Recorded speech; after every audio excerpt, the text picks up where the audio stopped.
Today we will be talking about how to conduct any particular research. That is, I'm going to take one hypothetical situation, research situation, and step by step try to understand how to conduct that research. This is definitely in continuation of what we are doing, that is, understanding research design and everything. Now, if we have to figure out one example of how to conduct a media research, this would be one of the instances. First, the selection of topic. How do we select the topic? If we remember the earlier classes, we know that the topics are selected from various reasons. It can be from interest, it can be from by the design and need of an NGO, of a media house, of a policymaker, so on and so forth. But however, we will think about the research for an undergraduate course. At this moment, when we are talking about undergraduate courses, this is mostly for a dissertation. So today's lecture would be on how to conduct and finally create a dissertation out of a research. Now, how do we select a topic for our UG, undergraduate or postgraduate courses? We select on the basis of our area of interest and also our confidence that for the past 4-5 semesters, depending on which semester one is writing their dissertation, for the past 4-5 semesters, which are the areas that have given me enough confidence to work further on it. Depending on that, you will select your topic.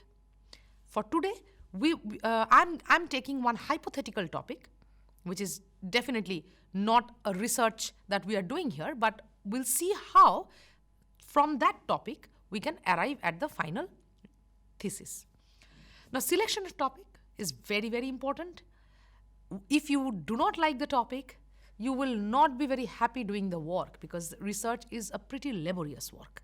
You have to also identify with the problems, you have to like your topic, you have to give enough time and labor to finishing this job. So it is important. So one should pay attention closely to the areas of their interests and from there may decide on to select a particular topic. As a sample, for this class, let us select one topic. Impact of fairness cream advertisements among the young girls of India, for example, is our topic. Let me repeat again. Impact of fairness cream advertisements among the young girls of India. Now, once that is done, we will have to decide. For example, this is our hypothetical situation. You and I together in this class, we are doing this research. Hypothetically, what would be our next step? To decide whether it would be a qualitative or a quantitative form of a research, whether it would be solely based on data or we will also do certain other forms of analysis, so on and so forth. Now, once that is decided, say for example, we, and ideally so, have decided a quantitative research. Then the next thing that we have to think about is that any institution, any college, any university, they ask for a proposal. And that is why I said that it is not only just about interest, but also about interest that you have to be confident about the area of your topic. Because the college, the institutions will ask you to submit a proposal. Sometimes they even call it an abstract. There is a difference between an abstract and the proposal. Proposal is generally written in the beginning. So you propose your topic, they might give you 300 words, 500 words, depending on the individual college and the university's policy. And they might ask you to prepare a proposal. That means you are giving them the topic. A research is generally guided by a supervisor. So you will be given a specialized supervisor who will supervise the work. Which is why a proposal is important, because to understand or to have an idea about what kind of a work you are willing to do or you want to do, it is important that the college or the department knows it beforehand, because accordingly a specialized supervisor can be found. So a proposal is a research proposal is a concise and coherent summary of the proposed research, because the research hasn't yet happened. It sets out the central issues that what you are trying to do. For example, here, fairness scheme advertisements, its ethical connotations, also impact on Indian young girls, right? So central issues, questions that you want to address. It outlines a general area of study, like what are the things that you want to do, what are the things that you want to read, what are the media that you want to consider, so on and so forth. Is it magazines, newspaper, television, internet, what? And also kind of a claim that what this research can do or contribute to the existing knowledge system. What will it do? How, in what way this thesis will contribute to an existing knowledge system. What we can claim for our research is that it would be an important work for feminist media research. We will see the ethical connotation of such products and see how women respond to it. We may even talk about media ethics and etc. So these are the claims that one can also incorporate in the proposal. A slight different thing, that is abstract, is written at the beginning of the thesis. Sometimes the college asks for an abstract also. Some may call it a proposal, some may also call it an abstract. But proposal is generally the proposed one. Abstract is something, again, the same thing, a concise summary. But here it's not the proposed one, concise summary of your thesis. So generally, abstract is written at the end of the thesis. But sometimes proposal is also known as an abstract, but in terms of proposed research, not the final research. So an abstract is a concise summary for research paper of the entire thesis. It is not excerpt. You are not just copying some excerpts from your thesis and then writing an abstract. No, abstract has to be completely newly written, freshly written, by summarizing concisely the full thesis that you have written. And the actual paper, the thesis has to be completely represented in the abstract. You may have to write an abstract for your thesis, you may have to write an abstract for your journal essays, so on and so forth. Now the topic that we chose, is it a good topic? The next question that we should ask ourselves. Area and topic wise, of course, this is a good research. If we do this research even for any public body or a private body, we might even draw some funding. At present, we are, for example, doing it for our UG undergraduate dissertation. But we also need to ask ourselves, we just simply cannot be happy by selecting a topic, because we also need to ask ourselves, is this topic enough? Yes, it is a good topic, but there can be some more work that needs to be done. That should be done. Just writing the area in one sentence is not exactly your topic. So there are, so far what we have said, it says about a broader area about the study. Politics, for example, politics and relevance of fairness cream, whether the product and the way it is depicted in the advertisement has any adverse influence on women in India.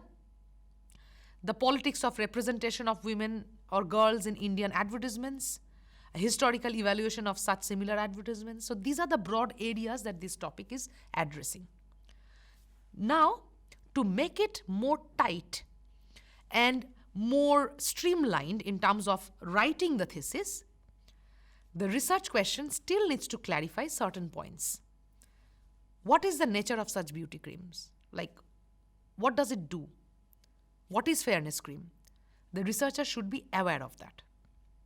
The researcher should also be aware of the age group of the young girls that she thinks is being impacted by these advertisements.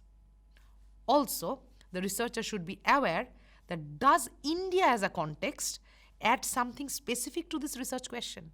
Or in general, fairness cream and its impact on young girls should be enough. Because we have added India, should we also consider something specific to India? So all these questions together, we will then form our final research question. Now, having spelled out all the problems and then from the broader area, then narrowing it down to our basic research questions, this is the primary research question that we have come up with. This is the question that we will ask throughout our thesis, hypothetical thesis. Do the advertisements of fairness cream have adverse impact on the Indian beauty standard? Do the Indian teenage girls get influenced by such advertisements? Let us make this our final research question. So we started, as you can understand and see, we started from a research topic, a broad research topic, then we narrowed it down to a research question. Then we will have to prepare our hypothesis. If you remember from our last class, a hypothesis is a projected outcome. So it predicts the research findings, predicts. The final outcome of a research may or may not agree with the hypothesis, as we all know. So it is a tentative answer to the research question. And definitely our research question has not yet been tested. So at this moment we have just proposed, we have just started to work on it. That means the hypothesis needs to be tested. And our final findings may or may not agree with our hypothesis. Depending on some kind of research, as in what kind of research you are doing, and if it has multi-layered questions, one may even have to write multiple hypotheses. This also happens. Now, hypothesis in our context. So, our hypothesis could be the advertisements of fairness cream are white supremacist in nature, sets impractical, unachievable, unethical beauty standards which may induce low self-esteem amongst the teenage girls of India. India, being such a diverse country, is a site of various race, ethnicity and culture, and the nature of the fairness cream advertisements only present a homogenizing idea of female beauty. Say, for example, this is our hypothesis.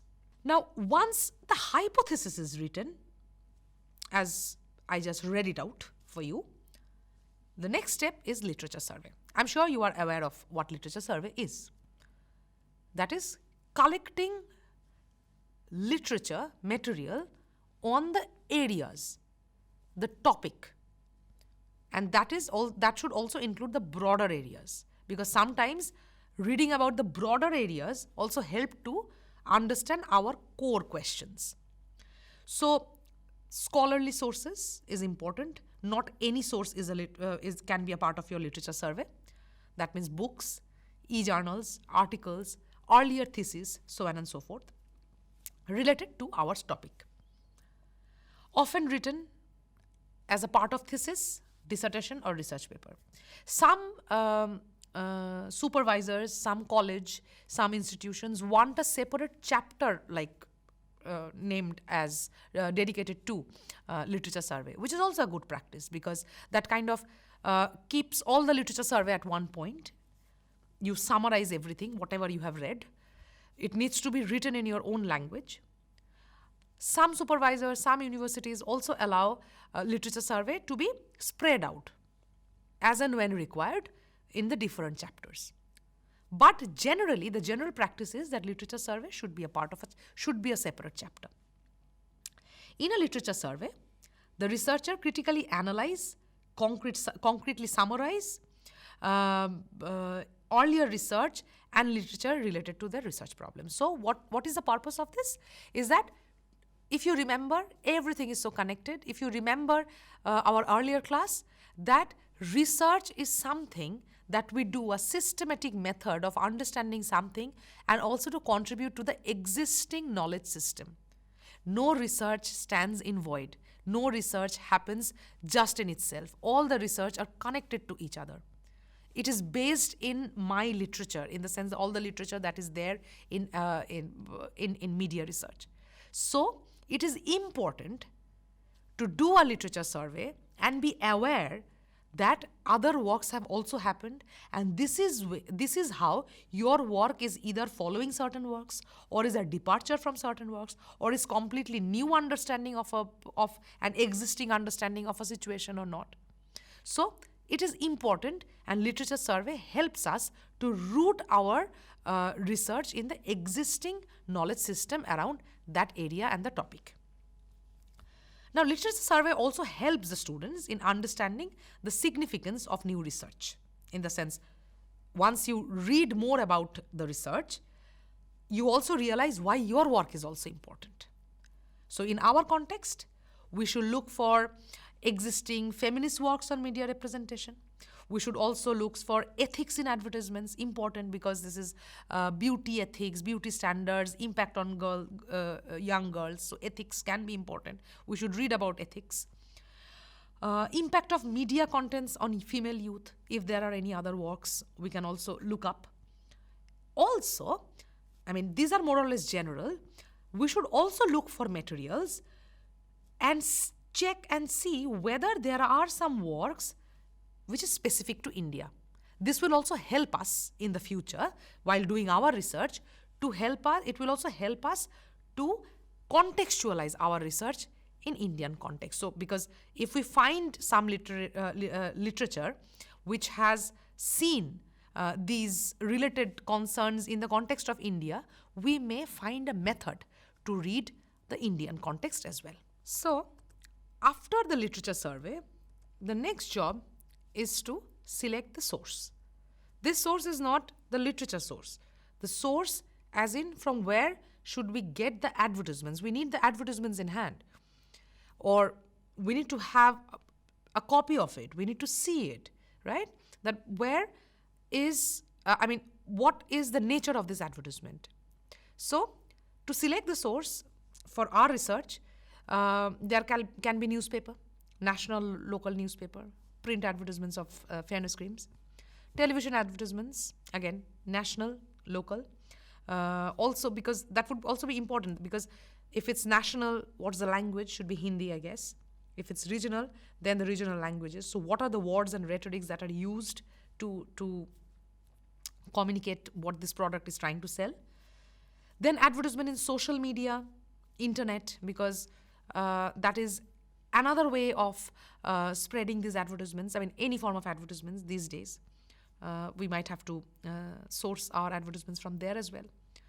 Sometimes memes are used as advertisements. We may even have to locate those. So we need to select, identify and select the source, that from where we are getting these advertisements. YouTube, for our research, any website that hosts videos, something like YouTube, can be helpful. If we search, we might find the older advertisements as well. So we'll be able to see. There is one YouTube video where I think from 2005 till today, all the advertisements have been collected of fairness cream of a particular brand. Now, once the source is located, we also need to we would be required to narrow down to some representative. Now, we are talking about fairness cream. Could be of many brands, could be many products, could be n number of advertisements. Even if we are talking about one brand, we have to understand that advertisements keep on updated. And which is why print, audiovisual together, including internet, there can be n number of advertisements and we cannot do analysis of all the advertisements. For example, in an undergraduate dissertation, hardly 3,000 to 5,000 words we are allowed to write. For masters, 8 to 10. Even for a PhD, you cannot keep on writing about all the advertisements. So we need to narrow down, find out through the source, locate the source, find out the advertisements and narrow down to some representative advertisements. And then on those particular text, we should do our analysis. So this is content analysis, important because we have to read, understand the text, that means the advertisements itself. For print ads, we can visit the newspaper archive. We can go to the archive if we are solely focused on newspaper advertisements. For video, as I said, video hosting sites like YouTube, etc. And once the advertisements are located, the researcher analyzing the content of the advertisement is important. We'll start doing that. Now, through this method, the researcher hoped to understand both the people who made it, why they made it, how they made it, what they actually wanted to do, and also try to understand and gauge the reception. What could be the possible reception? That what could be a possible impact on the people of these advertisements. Now, for our research, if we can locate the advertisements, what should be the pointers for our content analysis? One, what kind of messages does this do these advertisements propagate? That needs to be analyzed. What the product promises and its relevance, that the kind of product that I'm seeing in this advertisement, what do these products actually promise? And does that promise have any relevance in the society? That is something that we are studying. Also, while we are watching these advertisements to do the content analysis, we should also understand that for how long such advertisements are running. This is a bit of archival work. We have to also go back and try to figure out that when did this type of product first started advertising, in the 90s, in the 80s, etc. How that will help? That will help us to understand that whether or not there have been any development in these advertisements. Because as we all know that in the past decade, there have been a huge hue and cry among the younger population only, and they had shown a lot of resistance towards the kind of representation they find in fairness cream advertisements. They're even not in favor of that kind of a product anymore. So we can actually see that, say for example, if 2005 is the first time one particular fairness cream brand has broadcasted their advertisement for the first time, and this is 2022, has there been any change? So for content analysis, these things can be kept in mind. So what happens is we can also compare and understand. Then comes the survey. The survey may or may not be important for us. If our research is taking a turn more towards reception, then we may need a survey. We need to talk to the people who are watching this, do a survey, conduct a survey. We have already discussed how to do a sampling, etc. So conduct a survey and see, understand, read, and have an idea about the opinion of the people who are watching it. Most importantly, for this survey, we will have the sample of young women. So our variables would be women, young women, perhaps college goers, and then economic, social background, rural background, political background, so on and so forth, so that we have when we have all the variations, we can finalize the population. There is another thing that one can employ for this research is in-depth interview.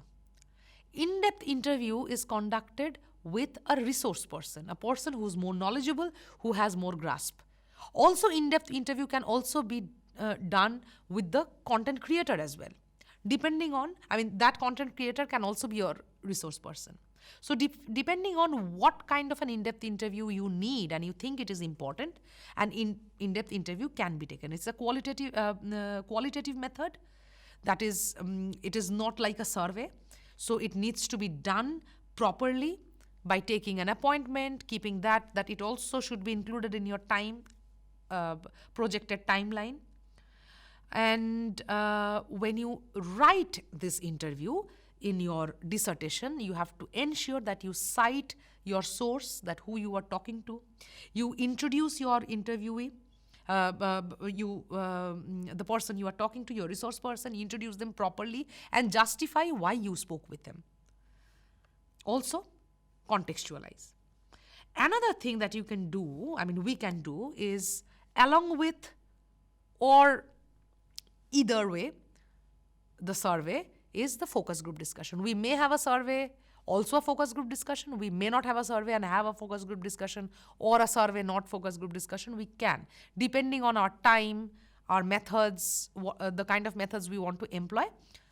Focus group discussion is another important thing that we think we can use in our hypothetical research. So focus group discussion is where you have a focus group of people, again, create a population sample size, bring them in, and you enable and make them talk about a situation. In this case, fairness cream and its impact. The researcher, that is you and we have to establish a group dynamic and closely observe their responses and everything, and actually note it down. The final step is then writing. Once all these steps are done, we will start writing. First, introduction. In the introduction, we will lay bare the research question, research problem, motivation, research methods, what are the methods we are using, and also explain a bit about the chapter plans. Then comes the chapters, chapter 1, 2, 4, 5, how many chapters we have. We break down the chapters, then we write. Finally, we write the conclusion, the finding, which may or may not agree with the hypothesis. We'll sum it up, and the future scope of research, that okay, this is a limited research, in future what more can be done. And then the bibliography, that means the literature survey and all other things that you have referred to needs to be sent to the bibliography, because bibliography kind of gives us an idea which are the literature and what are the materials that you have consulted. Finally, for any dissertation these days to be submitted to an institute, a plagiarism check is a must. Your institute should give you access to the plagiarism softwares, or you might have to do it yourself. A plagiarism software will let you know that your work is original, you have done that, you haven't copied from anywhere. Even if you have copied, you have taken it as an excerpt or quotation and have properly authorized. So this is a standard example of a media research. Of course, there can be media research with multiple different aspects, multi-layered, nuanced hypothesis, etc. I have just given you a very simplistic, a very simple research question and tried to see how we can execute it. Thank you.